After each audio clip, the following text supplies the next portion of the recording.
کچھ عرصہ پہلے سندھ میں ایک وڈیرے کے 5 بیٹے تھے اور ایک بیٹی تھی. 25 مربع زمین تھی. اس نے ایک بیٹے کو 5 مربع دیے تو 5 بیٹوں میں 25 مربع زمین اس نے اپنی زندگی میں ہی بانٹ دی. بیٹی کو کچھ نہیں دیا. بیٹی کو کچھ نہیں دیا.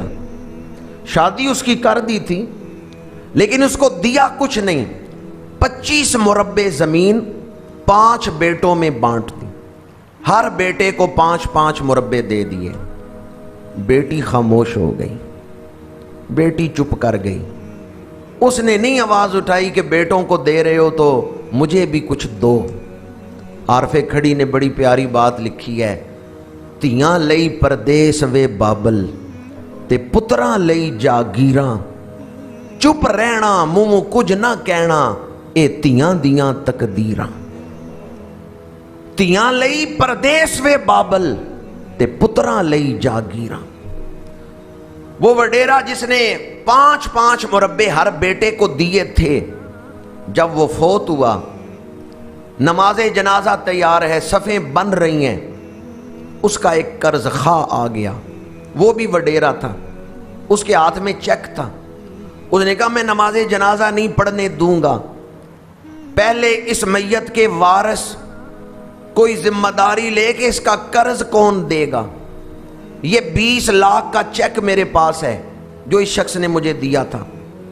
اس کے وارثوں میں سے کون ذمہ داری لیتا ہے کہ وہ 20 لاکھ مجھے دے گا.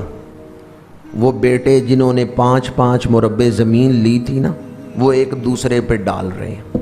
ایک کہتا ہے تو دے, دوسرا کہتا ہے تو دے, ایک کہتا ہے تو ذمہ داری لے, دوسرا کہتا ہے. وہ آپس میں ہی الجھ رہے ہیں. جنازہ دیر ہو رہی ہے, جنازہ لیٹ ہو گیا, شور مچ گیا, جی فلاں وڈیرا نماز جنازہ نہیں پڑھنے دے رہا. وہ کہتا ہے پہلے میرے قرض کی کوئی ذمہ داری لے.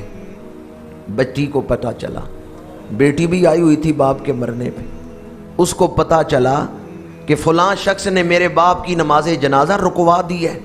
وہ دوڑی آئی اور اس نے آ کے کہا میرے پاس پیسے کوئی نہیں, ایک مکان ہے میرے پاس, میں نے اپنے خامن سے مشورہ کر لیا ہے, میرا مکان لے کر بیچ لو. یہ 50 لاکھ کا مکان ہے, 20 لاکھ تم لے لو, 30 لاکھ مجھے دے دینا, میرے باپ کی میت کو آزاد کر.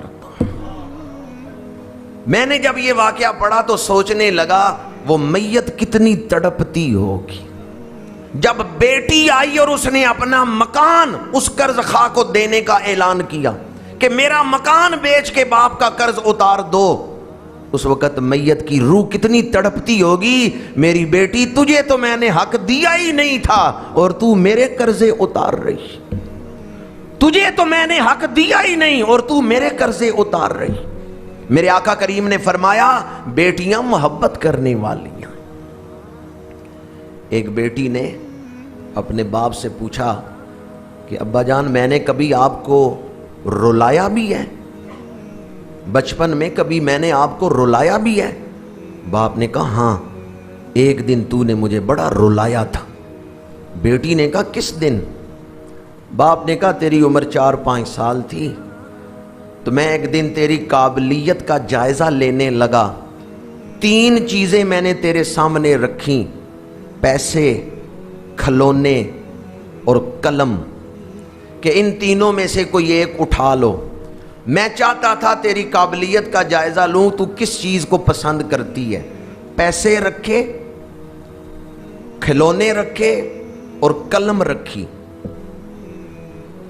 اب تو ان کی طرف بڑھ رہی تھی اور میں سوچ رہا تھا کہ تو کھلونے اٹھاتی ہے یا پیسے اٹھاتی ہے یا قلم, پر میں حیران ہوا تو نے تینوں چیزوں کو ہاتھ سے ہٹا دیا اور دوڑ کے میری گود میں آ کے بیٹھ گئی. اس دن تو نے مجھے بڑا رلایا تھا کہ چوتھا آپشن میں نے نہیں دیا تھا, میں نے 3 چیزیں ہی تیرے سامنے رکھی تھیں پر تو نے تینوں کو ہٹا کے کہا میں ان سے بڑھ کر اپنے باپ سے محبت کرتی. حدیث پاک میرے آقا کریم نے کیا فرمایا, بیٹیوں کو برا نہ سمجھو, بیٹیاں باپ سے محبت کرنے والی ہیں.